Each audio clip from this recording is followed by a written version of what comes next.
নতুন করে স্পোর্টসে ফুটবলে টানা ৩ ম্যাচেই হ্যাটট্রিক করে বিস্ময় উপহার দিয়েছেন নাটোরের আলিয়া খাতুন।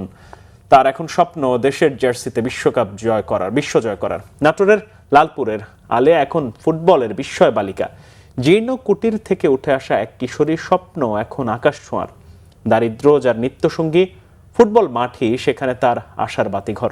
লালপুরের প্রত্যন্ত গ্রাম যৌথ দৈবকীর কৃষক পরিবারের সন্তান আলেয়া প্রমাণ করেছে, অদম্য ইচ্ছাশক্তি থাকলে কোনো বাধাই পথ রুখতে পারে না।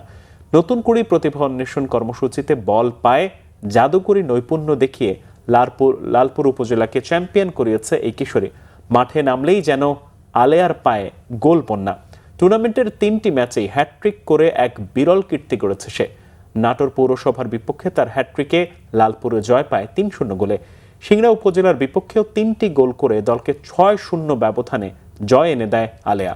তৃতীয় ম্যাচে তার অসামান্য নৈপুণ্যে ৪-০ গোলে গুরুদাসপুরকে হারিয়ে শিরোপা জয় করে লালপুর। টুর্নামেন্টে নাটোর জেলার সেরা নারী খেলোয়াড় নির্বাচিত হয় আলেয়া। লালপুর পাইলট বালিকা উচ্চ বিদ্যালয়ের 7ম শ্রেণীর শিক্ষার্থী আলেয়ার এই পথ চলা মোটেও মসৃণ ছিল না। তার 4 বোন ও 1 ভাইয়ের অভাবের সংসারে এই কিশোরীর প্রধান অনুপ্রেরণা তার কৃষক বাবা। নর্থ বেঙ্গল ফুটবল একাডেমির কোচ জুয়েলের অধীনে আলেয়ার পথ চলা শুরু। তার এখন স্বপ্ন একটাই, লাল সবুজের জার্সি গায়ে বাংলাদেশের প্রতিনিধিত্ব করা এবং বিশ্বমঞ্চে দেশের পতাকা ওড়ানো।